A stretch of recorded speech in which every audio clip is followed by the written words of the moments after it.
Welcome to the Center for Humanities Research. We're based at the University of the Western Cape.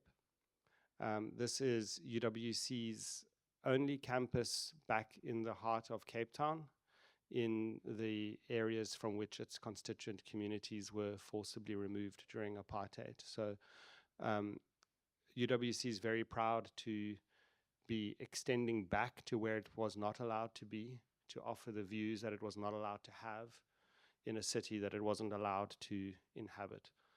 And I think it's quite meaningful for us to be hosting the academic conversation, the public discourse around the traveling exhibition In Slavery's Wake, Making Black Freedom, Producing Black Freedom in the World.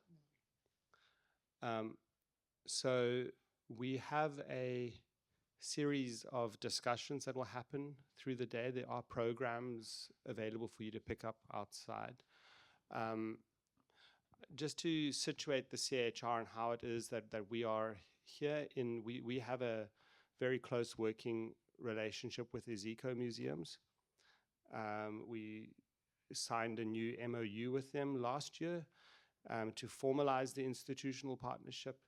And we've been engaged in questions around what it means to think the museum, what it means to think the archive, to think curatorial practice and exhibitions and this kind of work in a society that is still trying to achieve what we might call the promise of the post-apartheid, right?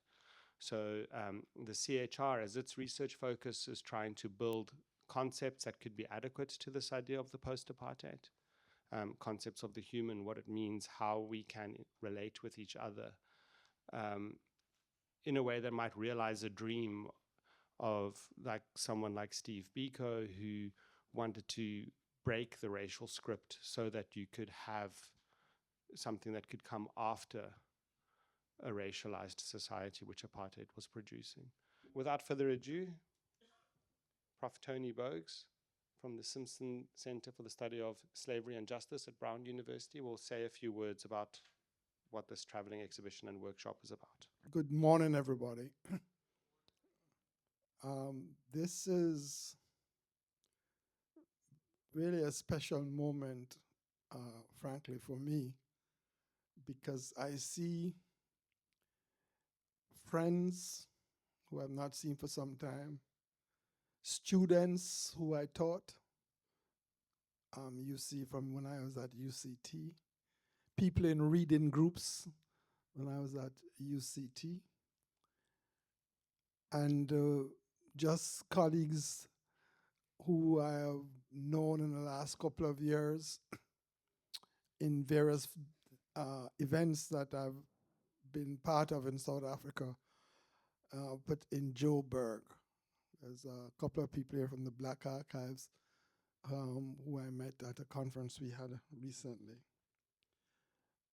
And therefore, I'm really glad to be here. And for me, on a personal note, Cape Town is really outside of Jamaica, which is where I was born. Cape Town I consider to be my second home. And I've always considered that because the first time myself and my wife came here, 2006, we walked into a bank in Long Street to change cash. A group of 3 elderly men came to me, heard me speaking, and said, "Welcome home, young man." And that I have never forgotten because that was my greeting, my welcome to Cape Town in 2006 when I was at UCT for some time. I want to begin by thanking the current director of the Center for Humanities Research of UWC for all his work to make this happen. I want to also thank Premish Lalo. When I got in touch with Premish and told him what I was thinking of and asked him whether or not the Center for Humanities which I had heard had moved from UWC's campus. Whether or not we could do this, he said, I'm traveling, but let me ask the new director. And let me put you on to him. And thus began a conversation that then ends with this gathering here today. When we began to speak about what the project should be or what this event should be, we began to think about what would a workshop on colonial slavery look like. The ethos of the project that we embark on in the Global Curatorial Project, which has the In Slavery's Wake, the exhibition at the National Art Gallery, and the Unfinished Conversation, is a project which has a practice of trying to work with people with equity. That is, we don't come to people and say, this is our idea, can we use you as a venue? We say, what do you want? What is your thinking about colonial slavery in South Africa? We would like to collaborate with you on such a project if you have any interest. And it is in that spirit that this agenda was developed, which is very much a UWC agenda. That is, what is it that South Africans are thinking about colonial slavery and history of colonialism and apartheid, with just a sprinkling of curators from the Global Curatorial Project to explain to people what is it that project is about. Before I say just a few more remarks, I want to thank two persons. I want to thank Brian Meeks, my colleague from Brown. I want to thank him because I could not be here for the large opening. We have a new program at Brown at the center called Public Humanities, where we are training people in decolonization of museums and things like that. And we are the first cohort graduation on the weekend pass. And I could not leave that weekend, leave the kids or leave the students that weekend, because we had a meeting with all their parents and all their friends. And that was important for not just for them to march, but for us to have a brunch and a meeting where they would present their work to the public. And so I asked Professor Meeks, longtime colleague, to attend. So I want to really thank you, Brian. And I want to thank Bongani, who is here, who also we have worked closely with at Iziko Museum. Let me just, kind of give the necessary shout outs to folks. This particular event, UWC folks can talk about because they planned it and they know what they want. But I wanted to share with folks some ideas about the Global Curatorial Project and the various aspects of it, so you have a context as to what it is that we are trying to do. The Global Curatorial Project was born out of a series of discussions in about 2012, 2011, 2014 around this particular question. How do you tell the story of racial slavery globally and colonialism? We did a series of research at the centers, and we looked at about 91 exhibitions. And one of the things we found the following things. One, that a lot of exhibitions on slavery and colonialism are essentially regional or local. So if you are somewhere in Paris or in France, it is about French colonialism and French colonial slavery. If you're in the United States, it's about the United States. If you're in the Caribbean, where I'm from, it's about the Caribbean, and sometimes it's only about one particular country in the Caribbean, not even the entire Caribbean. If you're in London, the United Kingdom, it is about Britain. And if you're in the Dutch, and go to the Rijks or any other museums that's attempting to do work on slavery, and there's a big discussion and effort in Netherlands around this at the moment. They're about to build a slavery museum. Then it's about the Dutch and the Dutch colonies and so on. But we know that all these things are connected, that all these colonies and these metropolitan empires were connected in some way. We know that the Dutch were important to American slavery in terms of finance.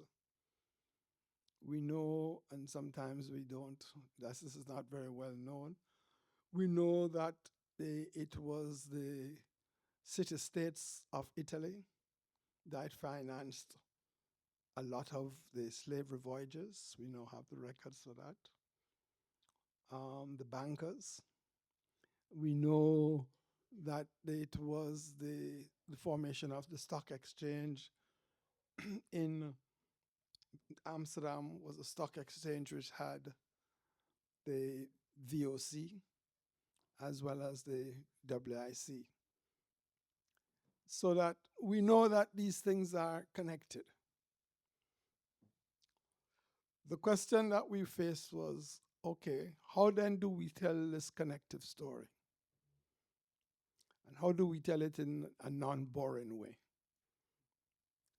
And the other second question was, how then do we also tell the story from the perspective of those who were enslaved? Because one of the things we noted about the 90 odd exhibitions we looked at, was that it was all about the institutions at the top. Rarely did you get the voice of those who were enslaved and those who were colonized. So we thought, okay, we needed to do two things. We needed to do an exhibition that essentially would tell a global story, but also would do it from the perspective of the enslaved. And those are not two easy things to do, because all of us are stuck in our national story in some way. And so one of the things that we did was assembled a group of curators from around the world, from Senegal, from England, people from very good person from who's Congolese, part Congolese from Brussels, who could tell the story of what's happening in the DRC. People from Senegal, particularly Mohammed, who's sitting down there, as well as Ibrahima. And we thought, okay, how could we begin to talk together? And then people from Brazil and so on. How could we begin to talk together? In that discussion, very critically, was the National African American Museum of History and Culture, Paul Cardullo, who sits there. And so we spent years, if you can imagine, just talking.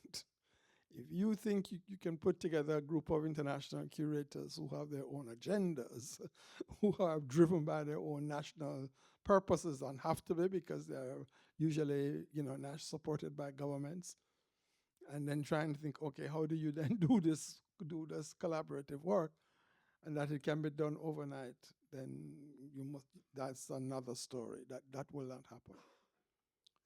And so we spent years essentially discussing what an international exhibition should look like.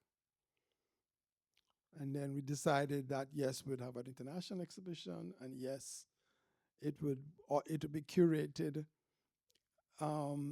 with all our partners, what we call partners. And that was a second, if you want to put a challenge, because the way, if you know anything about curation, you know that it's the curator's eye is God's eye. And that you can't have many gods. You need to have one God. There's no Trinity, Father, Son, and Holy Ghost when it comes to curation. It's really just God's eye, one eye, God the Father. And so that basically to have an exhibition in which you had then had all these people having an input, folks from Brazil, folks from Senegal, folks from Liverpool, folks from Brussels, represented the Congo, African Americans, and then we tried Caribbean, but that didn't quite work out for a whole host of reasons. To have everybody then thinking and working together was really, I think, a feat of cooperation, but driven by a certain understanding of that there was a requirement, a political requirement, a historical requirement, and dare I say it, an aesthetic requirement of trying to tell the story of global slavery and colonialism in a way that would be educative, but also that would bring into play certain artistic renditions within the actual exhibition. Coming out of that is the exhibition which you will see at the your National Gallery. And I would ask you, whenever you have time, to walk down to the gardens there and then walk over to the National Gallery and look at it and let us know, particularly because the two curators from Iziko were also our partners, Shanaz Gallant and Paul Tichman. I know Shanaz can't be here. I know Paul is coming from elsewhere. I don't know if he has gotten here yet. That they work very close with us to make sure that South Africa had an input in the global exhibition. The second, the way these things work is that they actually have consequences which you cannot foretell. And one of the consequences was this. We had meetings of people in different locations, places up where the curators were. And we had a meeting in Liverpool at the International Slavery Museum. And we were discussing the project and what exhibition might look like and so on. And the International Slavery Museum in Liverpool has a deep relationship with the black community. Liverpool is one of the oldest black cities in Europe because of the slave trade. And so our colleagues at Liverpool requested that we meet the community, and we wanted to as well. So it wasn't a hard request. And we went to the community and we sat down and told them, and I remember it very well, as if it was yesterday, told them this is what we were planning, this is what we're thinking, etc., etc. And they were very polite.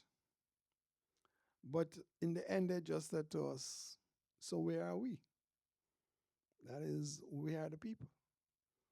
Here you're talking about objects, you're talking about this, but images, but we are the people. We are the descendants of slaves, of the enslaved and the colonized.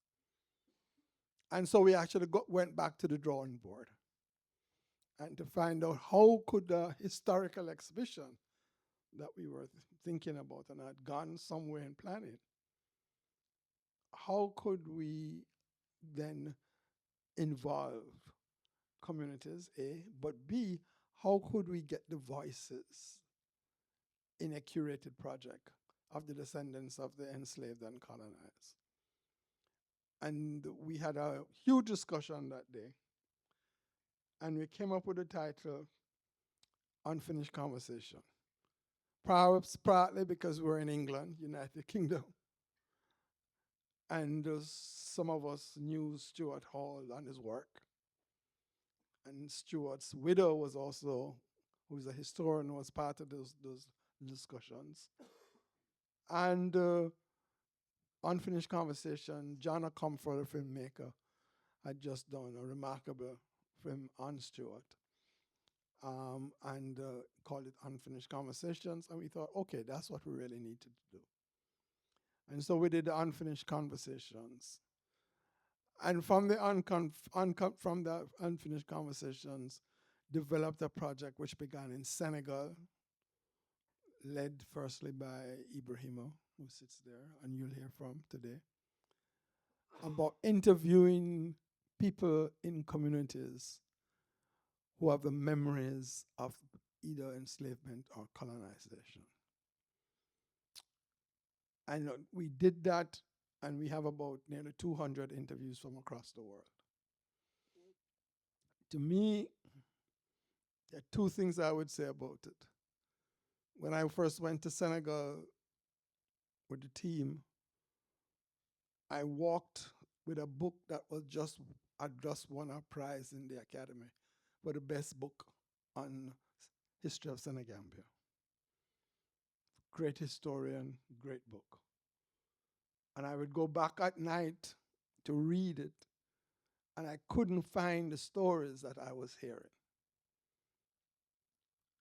And Ibrahima had a fabulous team of young people, and I would ask them in the morning, or sometime during the day, I read so-and-so, I've heard on so-and-so, but people are saying so-and-so. And so what became clear to me was that there were a whole set of stories that were being told in this fabulous book, which has won all the academic awards and which took 25 years to read, to research in libraries from all over the world, but didn't have the stories of these people in the villages. And these people, the stories were just remarkable set of stories. So that with the experiment of Unfinished Conversation, the collection of what some people call oral history, began in Senegal and then led us to collect this all over the world. That particular experience, I think, set us off on a different track in the Unfinished Conversations. We really began to think about how to really work in communities. And I won't tell you all, one of the biggest difficulties we had was at the university where I am at Brown, because there's a protocol that says if you're an academic and you go out and you interview people, then the actual interview belongs to the university or belongs to you, that's your copyright. And we said no. And we spent about 4 or 5 months, if not 6, arguing with Brown lawyers that we weren't going forward with this project unless the intellectual property right belonged to those who were interviewed. And that therefore it was on loan to us. And they could pick up the phone and say to us anytime, I don't know, or email or do whatever, and say to us, listen, I did this interview, but guess what? I don't want to use it again. Forget it. And we have had a couple of such instances, particularly in this country because we interviewed farm workers. And there are a couple of people who we have interviewed who have asked us not to show their interviews because they were in disputes with their management. And while they wanted to do the interview, they began to feel pressure from the management. And so we respected that. People have to work. We're not giving anybody any job. So you can't then just arrogantly think, okay, I don't care. This is an interview. Let's just show it. But also, I think to think about the process and how we worked and this ethos of equity that we have tried to develop. To me, one of the most moving things was actually to have a 92-year-old man from the Congo who died and whose family called us and said, can you lend us the interview so we can play back the interview at his funeral?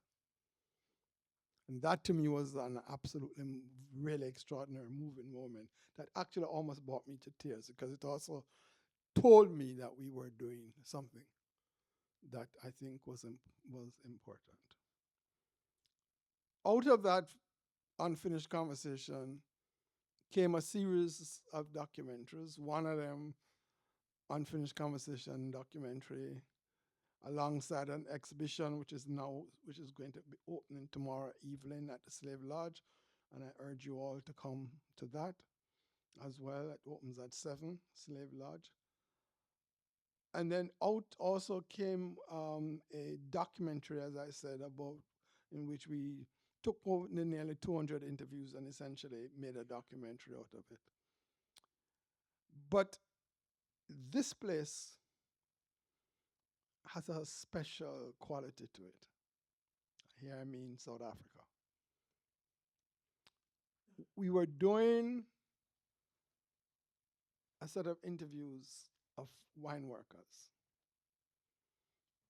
It was a remarkable set of events organized by Shanaz and Paul Tichman, Constancia. We were doing them. We had organized it in a way in which it would happen on an all-day Saturday. It was, we thought that we were going to be interviewing, we have a list of interviews, 15 people or so on, chosen by the workers. We got there the Saturday morning. There was grandfather, uncle, boyfriends, wives, lovers, children, all wanted to be interviewed. And so we had to rework what we were doing and interviewed. And then they said to us, listen, you're talking up to us, but we're a small group. There needs to be a story told of the wine workers in this country and the Western Cape and their connection to slavery. So we listened, and then we did, after months of negotiation and planning, a documentary called Uncorked, in which we interviewed wine workers from all over the Western Cape and produced a 53-minute documentary, which I think exposes, again, what the wine workers think about their conditions. It was then shown in Joburg just to run at an event, but more importantly, it was then shown at a conference held by the workers themselves. For us, before we did anything else with it, for the workers to say to us, listen, this is no good. That's not what we really think. You guys made a mistake. Or for the workers to say to us, yes. And we received an affirmative affirmation from the wine workers. And this weekend we are bringing in a lot of them, most of them, about 50 or 60 of them, into Cape Town from all over to essentially look at the documentary, those who did not get a chance to see it at the Congress. They then said to us, listen, the key economic question here is land. And so we thought, okay, We're going to try and do something on land, and we're in the process of planning what such a documentary should look like. But we also realize that this is not just a Western Cape, this is a national question. And so we are thinking, okay, how do we mobilize to do this at a national level with South African filmmakers? So we don't do it from outside, it's with South African filmmakers. And editing and everything is done inside South Africa itself. So that therefore, I'm telling you this is a project that has birthed other things that were not basically, we had no idea that that's where we would end up. I want to end with this, because I've been trying to think about why the project has taken on this kind of life. Not something we had thought about. You know, it would be an exhibition, etc. Good exhibition, we travel, we met the global connections, you know, talk about colonialism, etc. But it has taken on another life of its own. And I think that to part the answer I have given myself, or tentative answer, is that we live in a very strange moment in the world. Let me just use that language. And in that strangeness, the past is extraordinarily important, because that past not just haunts, but is in its present, is in the present. And that what is interesting is the way in which that past is being readapted and reutilized in the present throughout the world to say certain things about authoritarianism and to give, if you wish, a certain kind of political energy to a kind of way of thinking about human beings today, in which not just that blackness or black bodies are disposable, but that there is a certain drive for a certain kind of obedience from all of us. And so I realize that perhaps the importance of this project and the ways in which this project has taken on a certain life of its own is that people see in the project, at least the ordinary people we have interviewed, people see in the project a chance to tell their stories. Yes, one, because those stories have never been told. But two, see a chance to tell the stories in a context when these stories and these lives are being erased.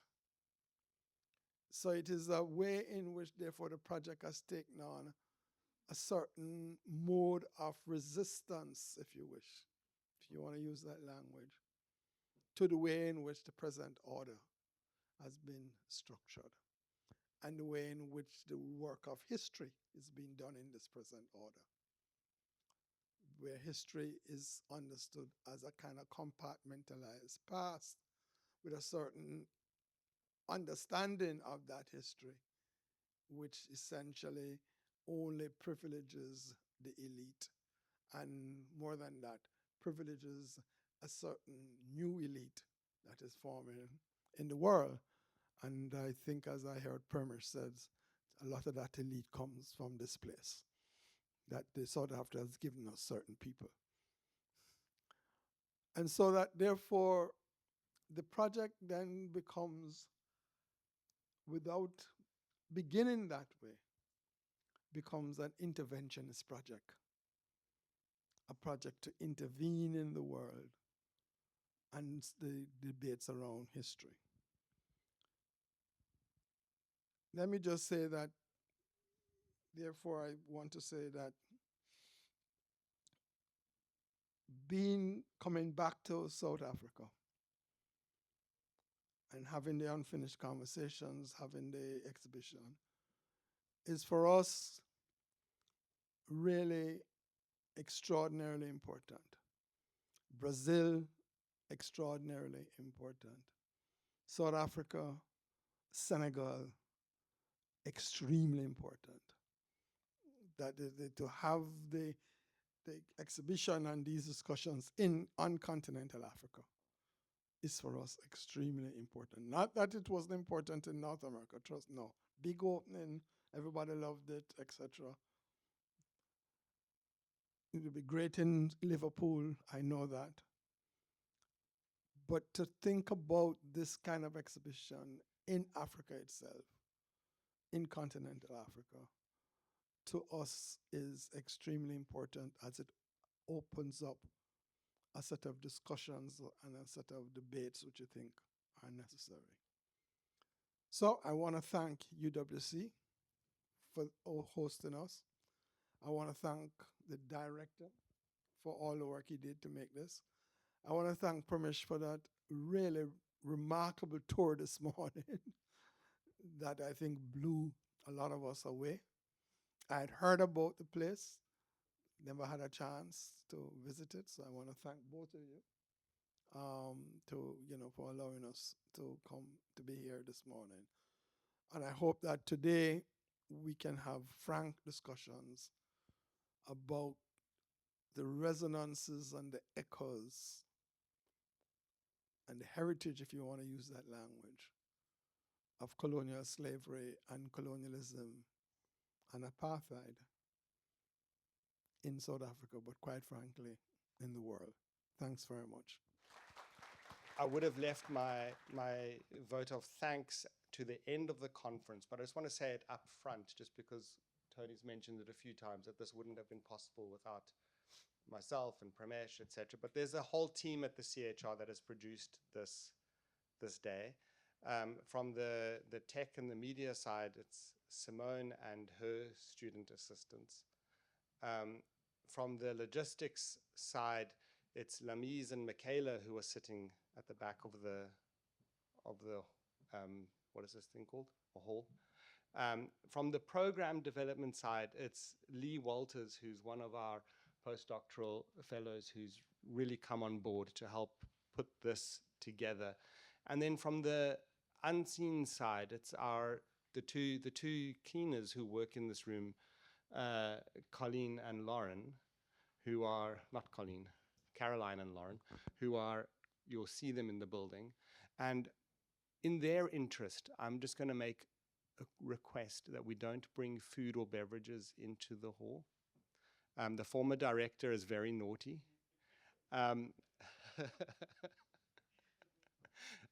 Just because these floors become a pain to clean. So if we could keep beverages and food in the courtyard, that would be very much appreciated. Thank you. I'm going to hand over to Lee.